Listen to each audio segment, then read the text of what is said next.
Ada artis mengirim video ke saya. Katanya Ustadz Somad sedang dicari pengacara terkenal di Jakarta.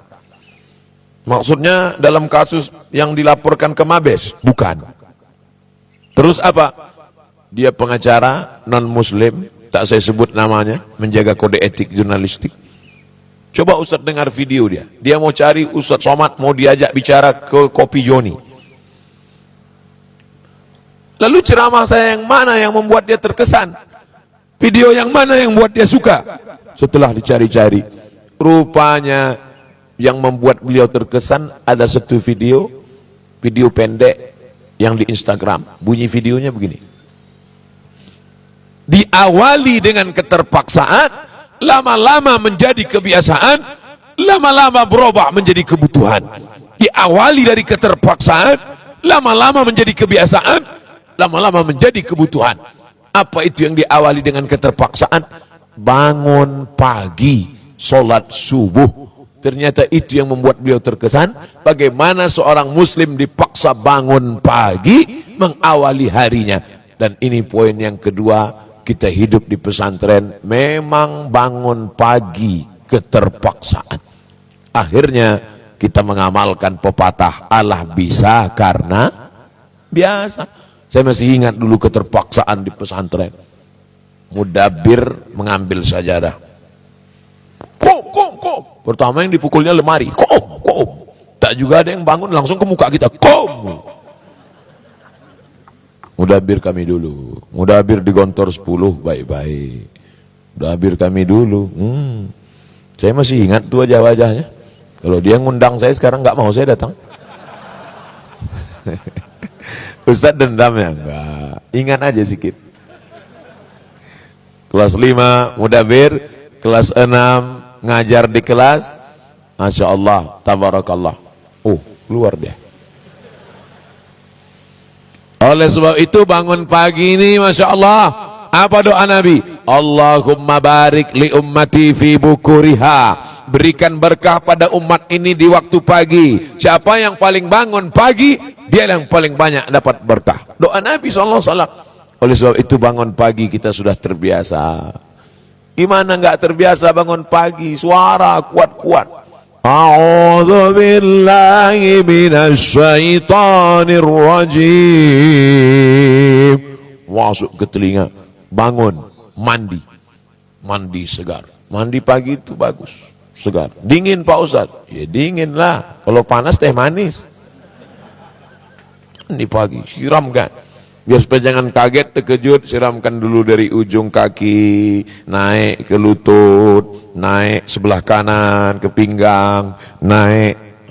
Saya nggak tahan gitu-gitu Pak Ustadz. Saya tersiksa kalau sedikit-sedikit. Terus, biar supaya sekali aja langsung, terus masuk saya ke bak. Jangan. Dulu di pesantren, kamar mandi tempat kami mandi, tidak pakai satu-satu gini. Panjang. Dan tak ada keran. Karena kalau setiap dipasang keran, pasang pagi, sore rusak. Jadi lubang-lubang aja bak itu, ditusuk pakai kayu. Tarik, langsung keluar air. Dingin. Segar, sejuk. Saya penasaran, kok dingin betul lah air bak ini. Suatu hari, pas perpulangan santri, semua pulang, saya pulangnya siang. Naik saya ke atas, saya tengok, rupanya lumutnya. Anak-anak katak banyak di bawah. Patutlah dingin. Yang kulitnya tak tahan, gatal. Alhamdulillah. Saya selama di pesantren tak ada kena penyakit gatal-gatal. Saya heran, kawan saya kena gatal, kena bisul, saya tidak. Kena kurap, saya kudis, saya tidak. Belakangan baru saya tahu waktu diperiksa dokter. Ustadz Somad, darah Ustadz beda sama orang lain. Orang lain darahnya O, Ustadz darahnya AB. Bangga saya. Darah Ustadz ini darah paling kuat Ustadz. AB ini susah kena penyakit gatal-gatal. Masya Allah. Tapi Ustadz ini darah paling mahal. Saya bangga lagi. Sudah darah kuat paling mahal. Terus kalau kecelakaan susah donor cepat mati. Aduh. Saudaraku yang dimuliakan Allah Subhanahu wa taala, ternyata kenangan di pesantren tentang bangun pagi itu luar biasa. Tapi kami dulu satu kamar 20 orang. 20, macam ikan sarden lah. Enggak pakai tempat tidur. Kasur panjang disusun. Oh, 10 di sini, 10 di sini. Bangun pagi, masuk mudabir. Tiba-tiba kami pulang sholat, ada kawan saya satu, masih tidur juga. Kami sudah bangun dari masjid, tengok dia tidur. Loh, kok bisa nggak sholat ke masjid? Kan tadi datang, waktu itu ada namanya dari Al-Azhar, yang ditugaskan di pesantren. Syekh Syakir Abdul Majid Hasan, hidungnya mancung, pakai jubah besar, bangun dia pagi, dibawanya batang sapu, dipukulnya. Dia tidak pernah mukul santri, dipukulnya dia lemari itu. Pong, salu jamaah. Kawan saya ini saya tanya, kok kenapa bisa tidak? Pas dia mau mukul, salu, dia bilang, Syekh, ana junub. Oh, pandai kau bohong ya. Masih ingat saya kawan tuh, masih ada sekarang. Jadi ustadz juga. Tapi tak boleh sebut nama, menjadi jaga kode etik jurnalistik. Luar biasa kenang-kenangan di asrama. Makanya kemarin waktu saya diundang tablik akbar ceramah di pesantren tempat saya belajar dulu. Maksud saya, habis ceramah ini saya mau jalan-jalan ke tempat asrama dulu, tak sanggup saya. Pas mau melangkah kaki ke pintu, tak jadilah, langsung aja pulang ke Medan. Kenapa? Karena nanti dilihat orang malu. Baru mau melangkah aja udah menangis, terbayang kawan-kawan dulu. Terbayang suasana sedih waktu jadi bulis. Jadi bulis, Masya Allah, nyuri rambutan. Kami jadi bulis jaga asrama, yang lain pergi sholat. Itu kalau habis mudib, hari sore Ahad itu kan kawan-kawan sedang hari raya kubro itu. Ada yang dapat bumbu pecel, ada yang dapat. Tapi tak semuanya baik. Banyak juga awannya pelit. Bukhola. Mana yang paling pelit? Itulah kita pengaruh kawan ini luar biasa. Saya sebetulnya orang baik. Tapi pengaruh kawan-kawan ini. Mat. Itu lemari si anu yang bukhola itu kan. Ya. Ayo kita bongkar yuk, ada rambutan situ. Nah itulah. Oh, jadi mau nggak mau, kita nggak ikut nanti, man ayo kita ambil, enggak aku nggak mau, anta supi jidan anta, ayo nggak mau, alah bencong kata, bangkit emosi kita kan, ayolah kita ambil, ayo, akhirnya, ini di akhirat nanti saya takut mikul rambutan, ingat betul saya, dua yang itu kami ambil, rambutan sama bumbu pecel. Maka di majelis ini saya memohon kepada seluruh kawan saya yang satu asrama dulu, yang pernah rambutannya kami ambil, bumbu pecalnya kami makan, tolonglah kalian izinkan. Saya yakin dan percaya mereka dimanapun berada menonton acara ini, dan mereka memaafkan insya Allah. Amin. Aminkanlah. Semuanya menjadi kenangan. Ini pelajaran supaya kalian kalau jadi bulis nanti jangan kalian bokal itu rumari. Ustaz ngomong gini kan tahu semua orang Pak Ustaz. Daripada nanti di akhirat memikul bumbu pecel, di akhirat membawa rambutan mencari mereka. Saya alhamdulillah kawan-kawan itu sudah saya cari semua di Facebook. Saya cari nama-namanya. Enter ketemu. Saya kirim. Alhamdulillah. Dulu waktu kuliah bagi-bagi tugas. Mat, kau tugasnya masak. Aduh, jangan aku lah yang masak. Kau masak atau cuci tai kambing? Oke, aku masak. Jadi ada yang tugas mencuci hari raya kurban, ada yang tugas mencuci daging kambing, ada yang tugas motong-motong kambing. Raya kurban, kami dapat satu kambing hadiah dari Raja Maroko.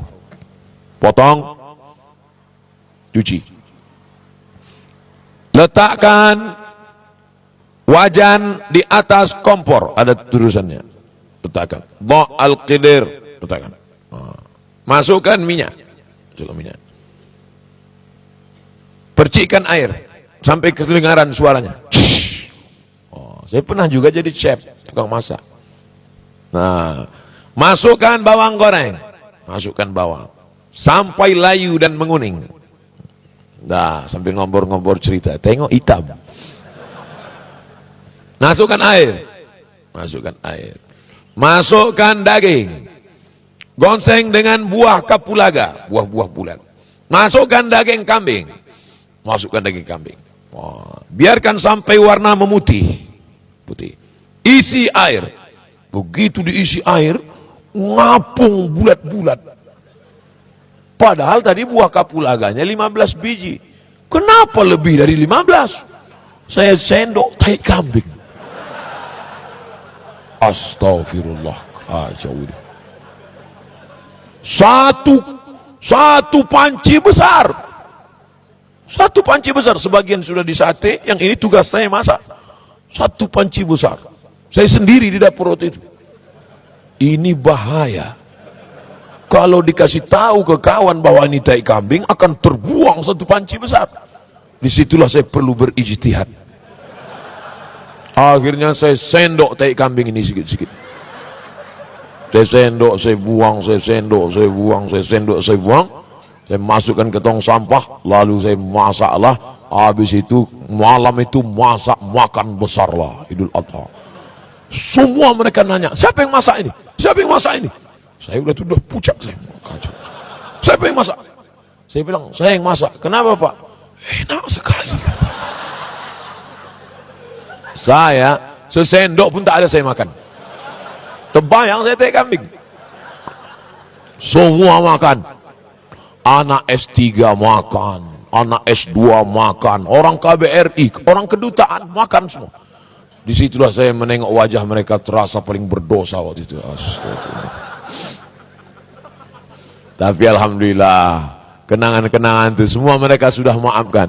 Karena di grup WhatsApp ada grup alumni Maroko. Saya ceritakan itu semua dan saya minta maaf. Saya cari momen 1 Syawal. Selamat Idul Fitri, mohon maaf lahir dan batin, mohon kalian maafkan silap saya, salah saya dulu. Mereka semuanya komen macam-macam, kurang ajar komen gitu. Ini kan, Masya Allah, tabarakallah.